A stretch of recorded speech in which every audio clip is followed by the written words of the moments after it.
B J P high command, ರಾಜ್ಯದ B J P ಪಕ್ಷ. ಎರಡನೇದು, ಮನ್ರೇಗಾ ವಿಚಾರದಲ್ಲಿ ಆಗ್ತಾ ಇರ್ತಕ್ಕಂಥ ಅನ್ಯಾಯವನ್ನು ಚರ್ಚೆ ಮಾಡಿ ಒಂದು ರೆಸಲ್ಯೂಷನ್ ಮಾಡ್ತಕ್ಕಂಥ ಈ ವಿಶೇಷ ಸದನಕ್ಕೆ ಅವರು ಬಂದಂಗೂ ಆಗಬೇಕು, ಇದ್ರ ಬಗ್ಗೆ ಚರ್ಚೆಗೆ ಭಾಗವಹಿಸ್ದಂಗೆ ಅವರ ಯಶಸ್ವಿನೂ ಆಗಬೇಕು, ಆ ಪ್ರಯತ್ನದಲ್ಲಿದ್ದಾರೆ. ಸೊ ಈಗ ನಿನ್ನೆ ಸಾಕಷ್ಟು ತಿಮ್ಮಾಪುರ ಬಗ್ಗೆ ಚರ್ಚೆ ಆಗಿದೆ, ಎಕ್ಸೈಸ್ ಡಿಪಾರ್ಟ್ಮೆಂಟ್ ಬಗ್ಗೆ ಉತ್ತರ ಆಗಿದೆ.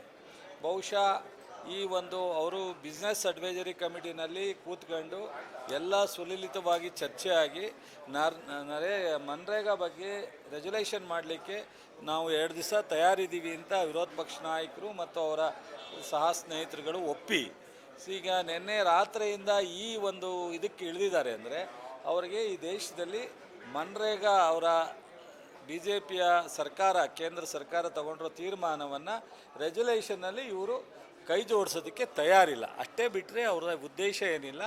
ಇವತ್ತು ದೇಶದಲ್ಲಿ 100% ವೇಜಸ್ ಕೊಡ್ತಿದ್ದಂಥ ಒಂದು ಮನ್ರೇಗಾ ಕಾಯ್ದೆಯನ್ನು ಬದಲಾವಣೆ ಮಾಡಿ ಅನೇಕ ಅದರಲ್ಲಿ ಲೋಪದೋಷಗಳಿದೆ. 60-40 ಸ್ಕೀಮ್ ತಂದಿರತಕ್ಕಂಥ ಈ ಒಂದು ವಿರೋಧ ನೀತಿಯನ್ನು ಬಹುಶಃ ಒಂದು ರಾಜ್ಯದ ಮೊನ್ನೆ ಬಜೆಟ್ನಲ್ಲಿ ನೋಡಿದ್ದೀರಾ, ಕೃಷಿ ಇಲಾಖೆಗಾಗಲಿ ಇನ್ನಿತರೆ ಯಾವುದೇ ರಾಜ್ಯದ ಪರವಾಗಿ ಇಲ್ಲ.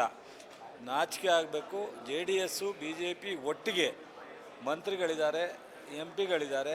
ತಮಿಳ್ನಾಡಿಗೆ ಕೊಡ್ತಕ್ಕಂಥ ಸಪೋರ್ಟು ಸಹ ಕರ್ನಾಟಕಕ್ಕೆ ಕೊಡ್ತಾ ಇಲ್ಲ ಅಂತಂದರೆ, ಇಷ್ಟು ಜನ ವೋಟ್ ಹಾಕಿ ಕೇಂದ್ರ ಸರ್ಕಾರದ ಪರವಾಗಿ ಲೋಕಸಭಾ ಸದಸ್ಯರು ಕಳಿಸಿ ಲೋಕಸಭಾ ಸದಸ್ಯರಾಗಿ ಮಂತ್ರಿ ಆಗಿರ್ತಕ್ಕಂಥವ್ರಿಗೆ ಗೌರವ ಇದ್ದರೆ, ಕರ್ನಾಟಕದ ಜನತೆ ಬಗ್ಗೆ ಏನಾದ್ರು ಇವರಿಗೆ ಸ್ವಲ್ಪನಾದ್ರು ಕಿಂಚಿತ್ತು ಈ ಜನದ ಕಮಿಟ್ಮೆಂಟ್ ಇದ್ದರೆ, ಇದನ್ನು ನೇರವಾಗಿ ವಿರೋಧ ಮಾಡಬೇಕು.